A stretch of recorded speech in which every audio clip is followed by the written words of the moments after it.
بسم اللہ الرحمن الرحیم۔ تو یہ رمضان اللہ کی رحمتوں کو لینے کا مہینہ آ رہا ہے۔ اس میں فرض 70 فرض کے برابر ہو جائے، نفل فرض کے برابر ہو جائے گا۔ تراویح کے ہر سجدے پہ 1500 نیکی لکھی جائے گی، اور تراویح کے ہر سجدے پر جنت میں ایک محل بنے گا جس کے 60,000 سونے چاندی کے دروازے ہوں گے۔ کتنی بڑی کمائی ہو گئی۔ پہلے دن تو بڑے نمازی آئیں گے، تراویح بھی پڑھیں گے، اگلے دن ایک صف گئی، اگلے دن دوسری صف گئی، اگلے دن تیسری صف گئی، پھر خالی۔ یہاں طٰہٰ مسجد کافی بڑی ہے، ادھر وہاں باہر ایک بورڈ لگ جائے کہ یہاں تراویح پڑھنے والے کو 150 روپے فی سجدہ انعام دیا جائے گا، تو ایتھے ڈنڈے سوٹے نہ لڑائیاں ہونی تھارا لینا سے، اوتھے ہی بندے چڑھے ہونا۔ دادے نانے بھی اٹھا کے لے آئیں گے، اٹھی دادا تینوں لے چلنا، نماز پڑھائیں۔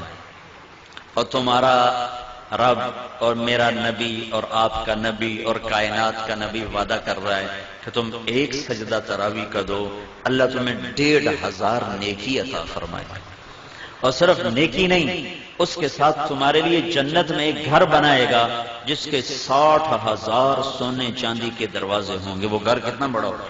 تو جو نہ پڑھا، جس نے نہ پڑھی تو 60,000 ضائع کر دی ہے، اور جو 8 پڑھ کے چلا گیا تو 24 سجدے اس نے ضائع کیے، ہر سجدے کی 1500 نیکی اس نے ضائع کی، اور 24 محل اس نے ضائع کر دی۔ اور آخری رات کی بخشش سے محروم ہو گیا۔ آخری رات اللہ فرماتا ہے رات کی تراویح دن کے روزے کے بدلے میں میں نے انہیں معاف کر دیا ہے۔ تو رمضان کو بھائیو اللہ کی رحمتوں کی لینے کا اور دعوت کے کام کے دنیا میں زندہ کرنے کا یہ ذریعہ بناؤ۔ یہ بہت بڑا سبب، چونکہ شیطان قید ہو جاتا ہے، دوزخ کے دروازے اللہ بند کر دیتا ہے، پہلے آسمان پہ اللہ کا عرش آ جاتا ہے اور اللہ اعلان کرتا ہے مانگنے والے آ جاؤ، لینے والے آ جاؤ۔ تو تراویح میں سستی نہ کرو، افطاری میں احتیاط کرو۔ وہ افطاری میں اتنا کھا لیتے ہیں وہ ڈٹھے پہ ہوں، اٹھا ہی نہیں جاندہ۔ تراویحاں کہ میں پڑھیے پکوڑے بھی اندر، سموسے بھی اندر، پیس بھی اندر، سیون اپ بھی اندر، روح افزا بھی اندر، اتو کوئی ہور بنا لدی تو وہ بھی اندر، تالی روٹی کھاؤنی، پیچھے روٹی بھی کھاؤنی۔ ہن اتنا کھا کے تو عشاء ہی نہیں پڑھی جاندی، تراویحاں کہ میں پڑھیاں جاندی۔ احتیاط کرو، تھوڑی سی افطاری کرو، تھوڑی سی، جیسے طبیعت پہ بوجھ نہ ہو۔ مغرب پڑھو، عشاء پڑھو، تراویح پڑھو، پھر کھانا کھا لو۔ لیکن جیسے لوگ حملہ کرتے ہیں دسترخوان پہ، اگر ایسے کرو گے پھر تو تراویح کو نہیں پڑھیاں جاؤں، پھر تو کھاندے نال ستے پہ ہوندے، کھا فنائی پھیر دیں گے۔ تو اپنے پر ظلم نہ کرو، کھجور لو، کوئی اور کوئی ہلکی پھلکی چیز لے لو، پانی پی لو، چائے پی لو، بشاشت کے ساتھ آپ تراویح پڑھ لو۔ اس کے بعد بھاویں پوری پرات کھا جاؤ، لیکن روٹی کے پیچھے تراویح ضائع نہ کرو۔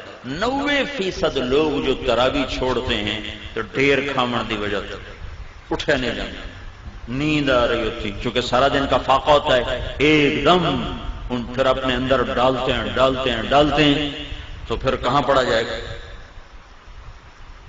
تو احتیاط کرو، روزے کا مقصد بھی بھوکا رہنا ہے تاکہ اندر کے فاسد مادے بھی جلیں اور کسی غریب کی غربت کا احساس بھی ہو۔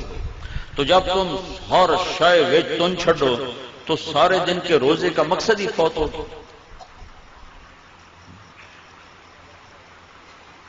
وہ دسترخوان اٹھ رہا تھا تو ایک ساتھی کہنے لگے ہائے مطلب چنگو کھا پی، کہنے لگے ہائے، دوسرے نے پوچھا ہائے کیوں کی کہ اے سارا واپس کیوں جاندہ پہ، ہن اندر لے جاون دی جگہ تو ہے کوئی نہیں، اے سارا واپس کیوں جاندہ پہ۔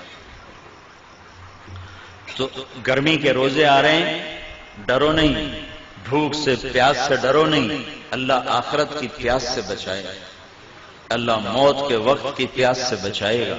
اللہ حشر کی بھوک اور پیاس سے بچائے گا، اور اللہ تعالیٰ فرماتا ہے روزے کا بدلہ میں خود ہوں، اور اللہ کے نبی اپنے ہاتھوں سے کوثر کا جام پلائے گا، اور خود اللہ تمہیں پلانے والا ہوگا، وَسَقَاهُمْ رَبُّهُمْ شَرَابًا طَهُورًا، اللہ خود تمہیں اپنی جنت کے جام پیش فرمائے گا، کلو میرا بندہ آج یہاں پی، تیرا رب ساقی ہے۔ تو بھوک اور پیاس سے ڈرو نہیں، یہ میرے رب کی عطا ہے کہ وہ اپنے بندوں کو تھوڑی سی بھوک دے کر ہمیشہ کی بھوک سے بچانا چاہتا ہے، تھوڑی سی پیاس دے کر ہمیشہ کی پیاس سے بچانا چاہتا ہے۔ اور اپنے دل کو بغض اور کینے سے پاک رکھو کہ کینے اور بغض سے بھرا ہوا دل رمضان میں بھی نہیں اللہ کی رحمت کے سائے میں آتا۔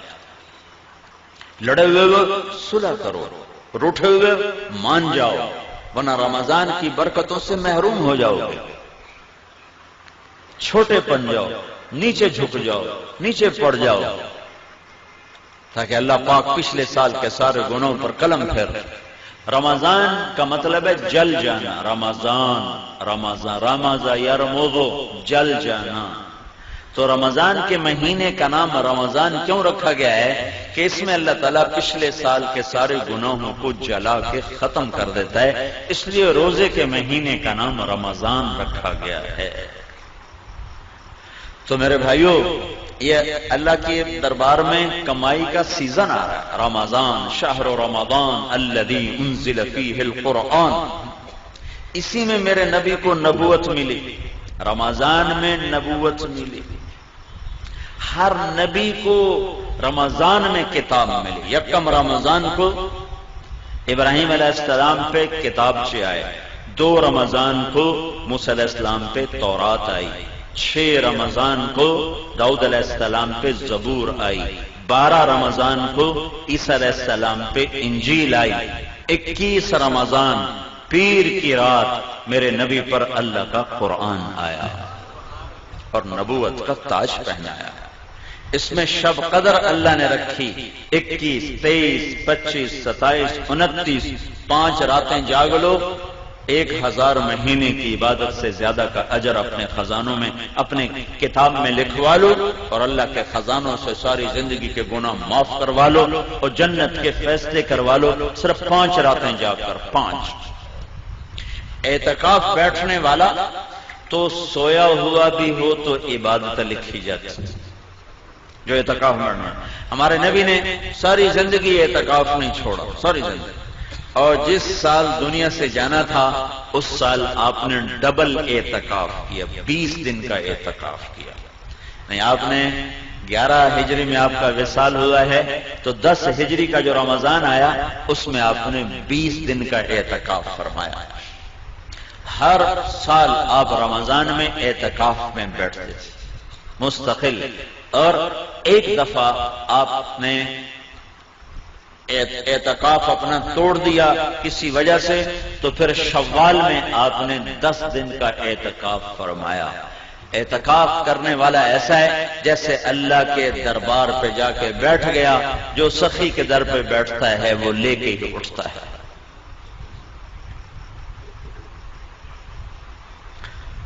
تو رات کی عبادت تراویح کی شکل میں، دن کی عبادت روزے کی شکل میں، رمضان میں اللہ کی راہوں میں پھرو گے تو ہر روزہ کروڑوں گنا اوپر چلا جائے گا۔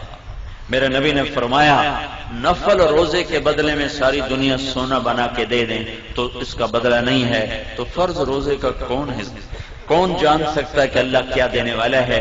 میرے نبی نے فرمایا جو رمضان کا روزہ ایسے رکھے کہ کوئی نشہ نہ پیے، کوئی حرام لقمہ پیٹ میں نہ لے جائے، کسی کو زبان سے گالی گلوچ غیبت چغلی شکایت نہ کرے، بہتان نہ باندھے، اور پورے رمضان میں کوئی گناہ نہ کرے، جو ایسا روزہ رکھے گا ہر روزے کے بدلے میں جنت کی 100 حوروں سے اس کی شادی کی جائے گی، ہر روزے کے بدلے، اور ہر روزے کے بدلے میں جنت میں ایک اللہ گھر بنائے گا۔ اگر پوری دنیا اس گھر میں رکھو تو یوں وہ اس گھر میں نظر آئے گی جیسے پوری دنیا میں ایک بکری نظر آتی ہے، ایسے ہی پورا جہان اس محل میں بکری کی طرح نظر آئے گا۔ تو بھائیو، یہ رمضان تھوڑا گرمی کا ہے، اگلے سال اور گرم ہوگا، اس سے اگلے سال اور گرم ہوگا۔ یہ میرے رب کا امتحان ہے اپنے بندوں کے لیے تھوڑے وقتوں کا کہ اللہ 50,000 سال کے دن کی گرمی کی بھوک اور پیاس سے بچائے گا۔ کان مقدارہ 50,000 سنہ، جس کی لمبائی 50,000 سال کے برابر ہے، اللہ اس سے ہماری حفاظت فرمائے گا۔ اور باب الریان، جنت کے 8 دروازے ہیں، ایک دروازے کا نام ہے ریان، وہ روزہ رکھنے والوں کے لیے ہے، روزے داروں کو اس سے جنت میں اللہ تعالیٰ داخل فرمائے گا۔ تو روزے کا مطلب منہ بند کرنا نہیں ہے، روزے کا مطلب ہے آنکھ بھی روزہ رکھے، حرام نہ دیکھے، کان بھی روزہ رکھیں، حرام نہ سنیں، زبان بھی روزہ رکھے، گالی غیبت چغلی نہ ہو، ہاتھ بھی روزہ رکھے، غلط نہ تولے، غلط نہ لکھے، ظلم نہ کرے، پاؤں بھی روزہ رکھیں، غلط محفل کو چل کے نہ جائیں۔ محکمہ جات کے لوگ، کتنے لوگ یہاں رمضان آ گیا ہوں رشوت نہیں لینی ہے، رمضان تو پیچھے حلال، رمضان سے حرام ہے۔ تو میں ایک شہر سے گزرا، بنو میں میری جماعت گئی تھی رمضان میں، تو ایک سینما کے آگے بورڈ لگا ہوا تھا رمضان کے احترام میں سینما بند ہے۔ میں نے کہا یہ چنگی شریعت مسلمانہ بنائی، رمضان سے حرام تو بعد سے حلال ہے۔ جسے کہتے ہیں یار تو دیکھو نا داڑھی رکھ کے تو جھوٹ بول رہا ہے، تو اس کا مطلب ہے داڑھی شیو کرا دو تو پھر جھوٹ حلال ہو گیا ہے۔ ایک تاجر نے نا ہمارے ساتھ کچھ وقت لگایا، لاہور کا بڑا تاجر، تو اس نے داڑھی رکھ لی، 4 مہینے بعد میں نے دیکھا تو پھر صاف۔ میں نے کہا یہ کیا کیا ہے؟ کہنے لگا جی سارا دن جھوٹ بولنا پمدا ہے، میں مناہ چھڑ دی۔ میں کہتا ہوں جھوٹ حلال ہو گیا، ہوں تو تیرے 2 گناہ ہو گئے، ایک داڑھی مناون دا، ایک جھوٹ بولن دا۔ تو رمضان میں حرام اور بعد میں حلال ہے۔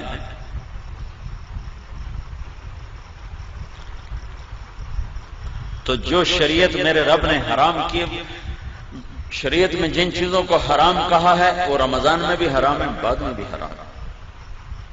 تو بھائیو سارے جسم کا روزہ رکھو اور اللہ کی راہوں میں نکل کر اپنے روزوں کو قیمتی بناؤ اور تسلی رکھو۔